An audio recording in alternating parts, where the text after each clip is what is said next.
Miami Young Guns, Tua and Kyler. Miami got the win thanks to their rookie quarterback and playmakers on defense. Tua went 20 of 28 for 248 yards and 2 pass TDs. Miami has now won 4 straight and right on the Bills' heels for first in the AFC East. Max Kellerman, how far does Tua need to take the Fins this season, sir? Got to go to the playoffs. If you want to call this season a success, you got to make the playoffs. This is a good team. We saw it at the end of last season when the Patriots needed to win. Got to give Brian Flores so much credit. Beginning of last year, we were saying, we were literally asking, we weren't the only ones on TV, is this the worst NFL team of all time? And they had quit, right? And by the end of the season, they beat the Patriots in a game the Patriots really needed to have. And then they start with Fitzpatrick, and they look good, and they make the choice to go with Tua before they play the Los Angeles Rams with Aaron Donald. And by the way, the Rams were coming off a very impressive win against the Bears, a Bears team that had just beaten the Bucs, right? Like, let's not forget this. Miami's beaten them. Miami's won, what is it now, 4 in a row? Mm-hmm. They are a good football team, and they're beating good teams. They beat Arizona, a second-place team, obviously above 500.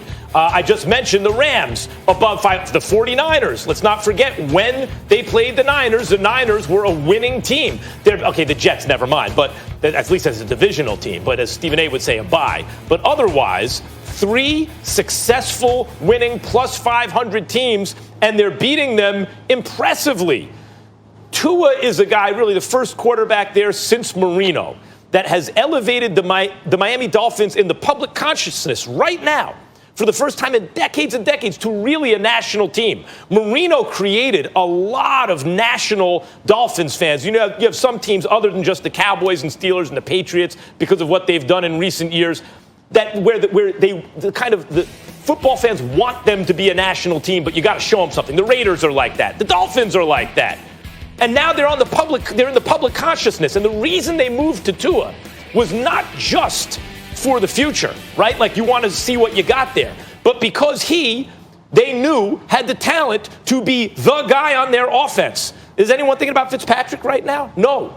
They have the talent. They're 5-3. They don't really have any really tough games coming up. The Chargers, it's fun because of Herbert, but the Chargers figure out ways to lose. The Broncos, Drew Lock look good, but that's not a formidable team. The Jets again, the Bengals, again, interesting because of Joe Burrow, the Tua Burrow matchup, Stephen A., but nothing to write home about. They don't have a tough game until the Chiefs. They could have 7 straight wins before they play the Chiefs. So, yeah, I would say, look, if they win a playoff game, that's amazing, right?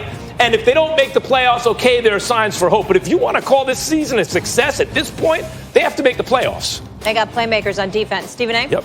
I don't think they have to make the playoffs to have a successful season. I think they just need to have a winning season. When you look at the rest of the AFC, Buffalo playing the way that they're playing, Baltimore and Pittsburgh doing what they're doing, obviously Tennessee in the South, and you still can't dismiss the Indianapolis Colts, even though they lost yesterday. You've got the West with Kansas City. The Las Vegas Raiders are coming. I think when you look at the Miami Dolphins, they're ahead of schedule. And let me again give props where props is due. An African-American GM in the National Football League, and Chris Greer, an African-American head coach in Brian Flores, who's doing an absolutely outstanding job.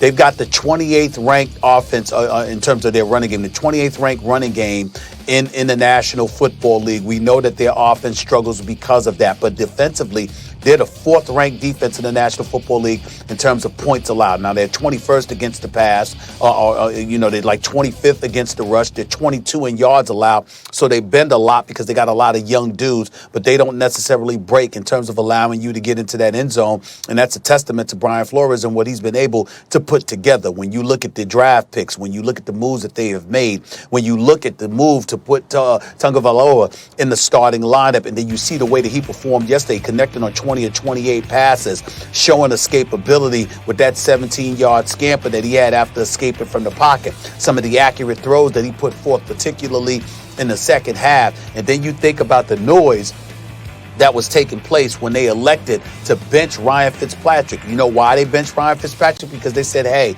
you know what? We know that right now at this particular moment in time, he might be the better quarterback. He's got us at 3-3. We're looking relatively decent, but there's a ceiling with Ryan Fitzpatrick.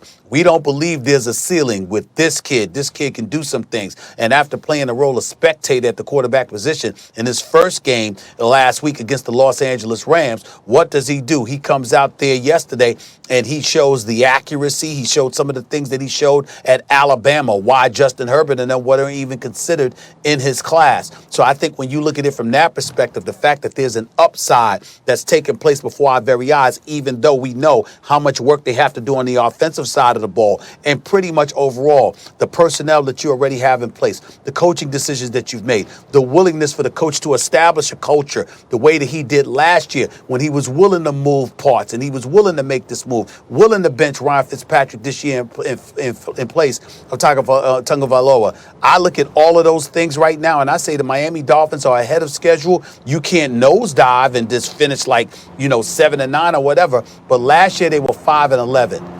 Half the way through the season, they already have 5 victories. If the Miami Dolphins go 9-7 or 10-6 and still don't make the playoffs, we'll still look at them and say, wow, what a successful season, and they're on the come up. We'll say they're on the right track. For me to say that's a really successful season, and in fact, if they won a playoff game, you're over the moon if you're a Dolphins fan. And I know a lot of them, right? But if you make the playoffs, you say, okay, unqualified success. Look at their schedule, Stephen A. Chargers, I just did. Broncos, Jets, and Bengals. Now, if they went 4-0, you can't take things for granted, but they'll be favored in all of those games, right? Now when you get the Chiefs, Patriots, Raiders, and Bills, if they go 2-2, if they went 4-0 and then 2-2, that's an 11-win season. But figure they'll go 3-1 in those first 4 games, right? Because you lose a game you're supposed to win somewhere in there. If they just go 3-1, which is more or less what they're supposed to do, and then split the last 4 games, that's a double-digit win season. That's 10 wins, and that may be enough to make the playoffs, and especially with the last game of the season against the Bills. That's not the point. Right. So the right decision to go with Tua. Yeah, go ahead, Stephen A. It was right. I think it was the right decision. I didn't like the fact that he was put in against the Rams as his first game, but I didn't know that Jared Goff was going to stick up the joint with 4 turnovers in the first half. So that definitely helped him tremendously. All I'm saying is that regardless of their schedule and what have you in the winnable games, when you look at the young talent that they have on their roster with all the moves that they've made, they're ahead of schedule. We did not expect the Miami Dolphins to be in the mix. They are right now, and we can appreciate that. But if you end up missing the playoffs, but you win 9 to 10 games, there's still a lot of optimism. They're they're trending in the right direction, as you would say. All I'm saying is that means they had a successful season because they've exceeded expectations. I think they played them against the Rams because they have real playoff ambition right now. I love them playing against the Rams and Aaron Donald because after you see Aaron Donald coming at you, you adjust to that. You're going to be all right. Yeah. And I saw him take a licking on that first play of the game against Los Angeles, get body slammed and everything. Aaron Donald coming at him, and he got up, and I was very impressed with the guts he showed in that game. And he led his team to victory, even though he didn't pass for a lot of yards and all that stuff. He gave them what they needed, managed the game. Once you get that monkey off your back, once you get past that hurdle, I think the rest is going to seem much easier to him. And I think that's why they played him against the Rams, and they plan on making these playoffs. No question. Resurgence in Miami football in college and the pros. And I like what you said there, Stephen A. Ahead of schedule. Couldn't be more true. Brian Flores is doing a heck of a job with this squad. They're fun to watch. When we come back here on First Take, more football to dive into, fellas. Russ wasn't cooking